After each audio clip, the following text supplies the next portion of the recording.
Hey UK, how's it going? Government expands police use of facial recognition vans. What?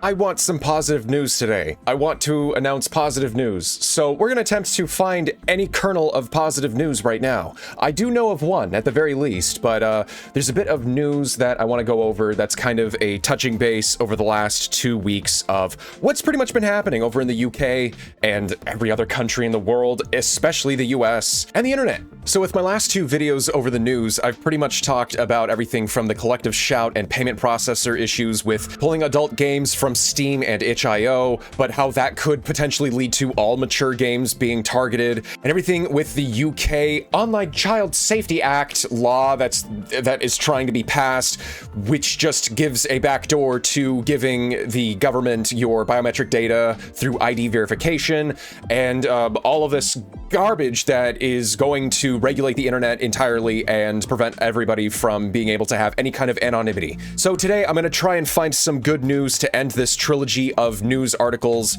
over the last 3 weeks about what's happening to the internet and what can possibly be done to stop it, maybe?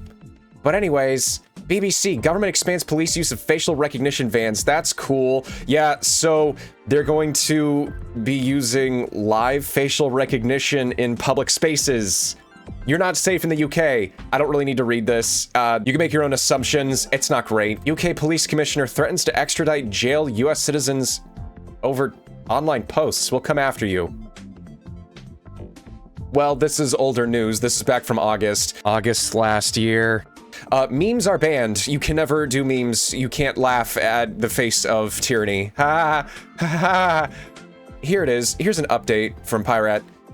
Update, Valve have confirmed to RPS that this withdrawal of support for Steam transactions by one of PayPal's acquiring banks. Oh, and I guess the article states that in regarding content on Steam, it's related to what we've previously commented on surrounding MasterCard. In a large portion of the countries of the world, except the US, yeah, PayPal cannot be used to buy games off of Steam anymore. They're pulling out, I guess. Great job, PayPal. Way to go. In this case, one of PayPal's acquiring banks decided to stop processing any Steam transactions, which cut off PayPal on Steam for a number of currencies, a Valve spokesperson added. It's not clear whether it's related to Valve's recent policy changes regarding adult content on Steam, which they claim were in response to pressure from payment processors and other financial parties like acquiring banks, who themselves look to have been pressured by anti-Zorn campaign group Collective Shout last month. Yeah, they also pretty much stated that it was MasterCard that strong-armed them, even though MasterCard tried to say, oh, no, it was unrelated. We didn't pressure Steam to do that, to remove those games.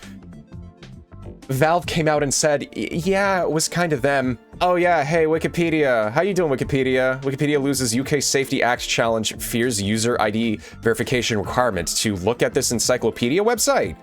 Judge dismissed claim but ruled UK must not significantly impede Wikipedia's operations. Okay, so it's more like, hey, let's monitor Wikipedia, but not really worry too much about trying to put in age verification? Have you got your Wikipedia license, mate? That's a good meme. That's a good meme, Proton.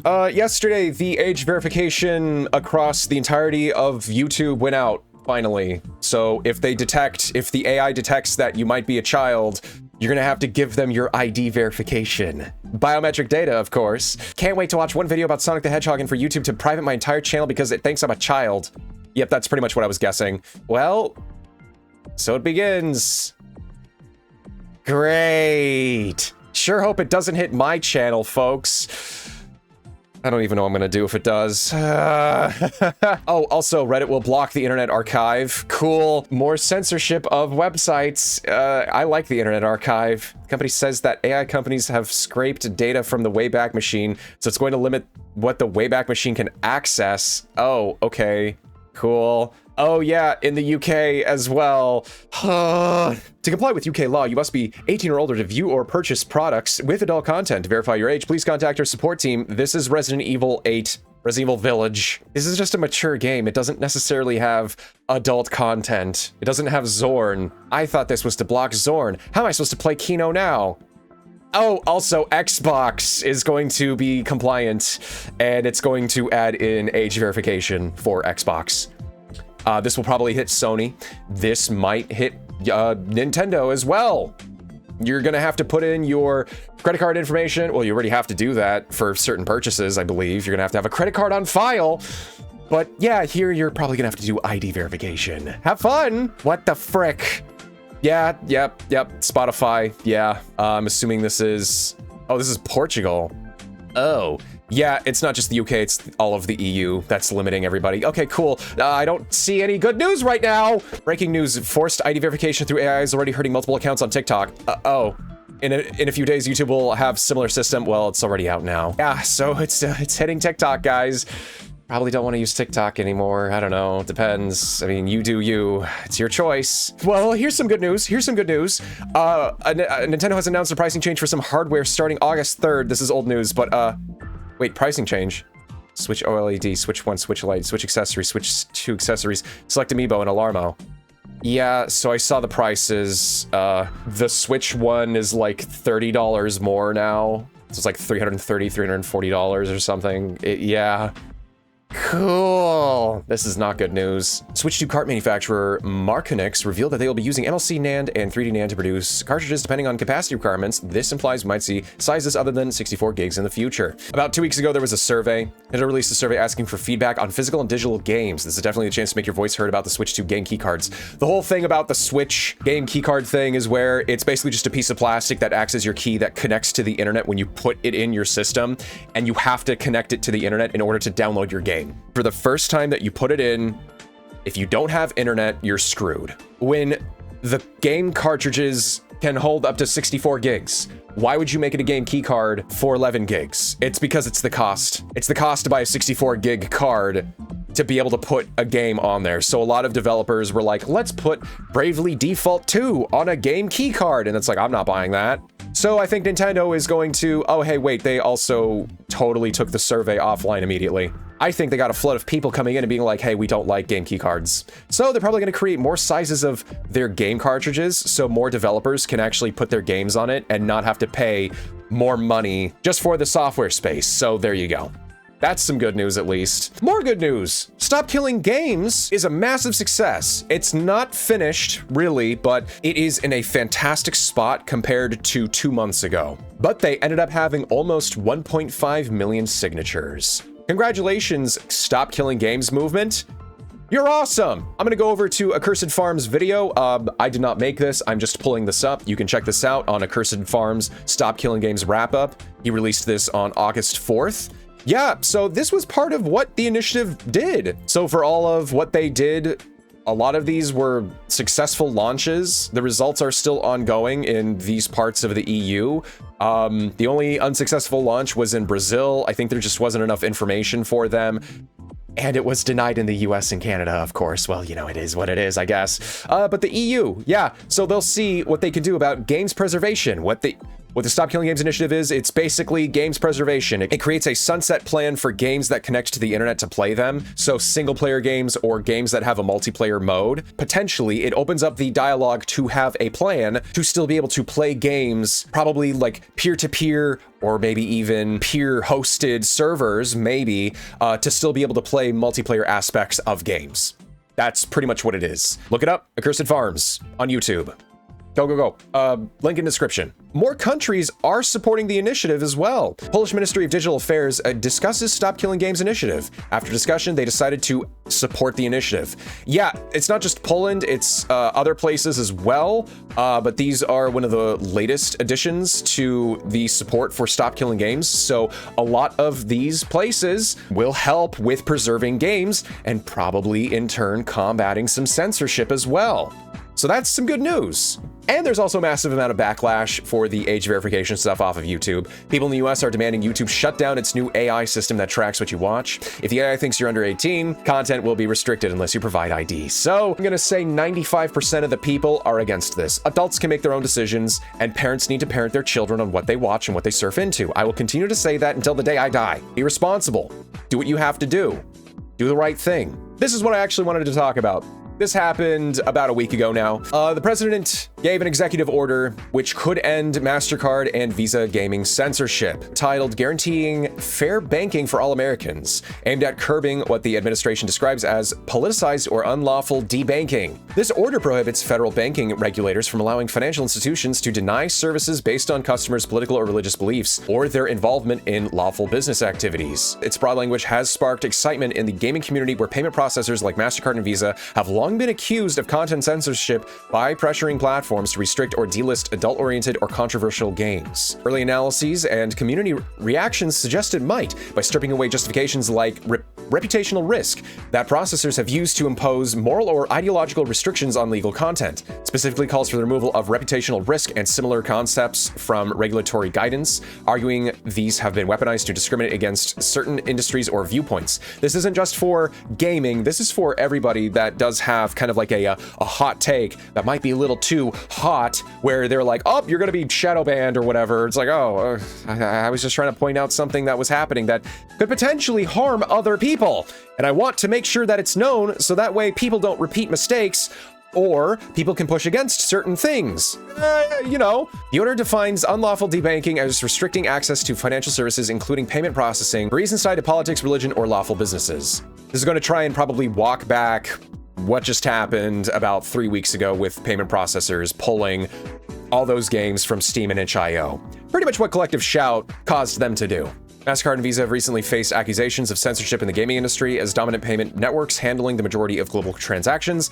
They wield significant influence over digital platforms. True, yes. Critics argue they've used this power to enforce content policies that go beyond legal requirements, often under the guise of risk management or brand protection. Yes. Prime example involves adult-oriented games on platforms like Steam and itch. In recent months, Valve confirmed that pressure from credit card companies led to the delisting of certain titles deemed patently offensive or lacking serious artistic value. This stemmed from processors' rules prohibiting transactions for content they view as high risk, such as mature material, even if it's legal for adults. Because it doesn't just stop at adult-oriented content. It'll keep pushing and pushing for mature games. Gamers and developers argue this creates a de facto censorship regime where private companies act as moral arbiters, stifling creativity and free expression in a medium protected by the First Amendment. This is about reducing what the First Amendment covers by strong-arming people to remove content. Yep, that's what this is. You can read this off of the White House, guaranteeing fair banking for all Americans. This was an executive order recently. This is going to help people make judgments, make their own decisions with buying things as long as it's legal, and still being able to voice their opinions and put them on the internet and not be barred from being able to access their money. And here it is, yep. Fair Access to Banking Act. It's right there. There you go. That's your good news. Continuing on with the backlash. Yeah, so the US, off of Sky News, US accuses UK of significant human rights issues and restricting free speech. Yeah, the UK is under hot fire. They are under the fury of the people around the world, and especially in the US. Nobody wants this. Nobody wants restrictions. The UK's own citizens don't even want this. No one wants this. We want to be able to make our own decisions as adults, and we want to be able to protect our own kids on our own terms. Even more pushback, online petition by the FSU of Australia to end the eSafety Commission. This is a petition to end the Online Safety Act. And here's another petition. Tell MasterCard, Visa, and activist groups, stop controlling what we can watch, read, or play. True.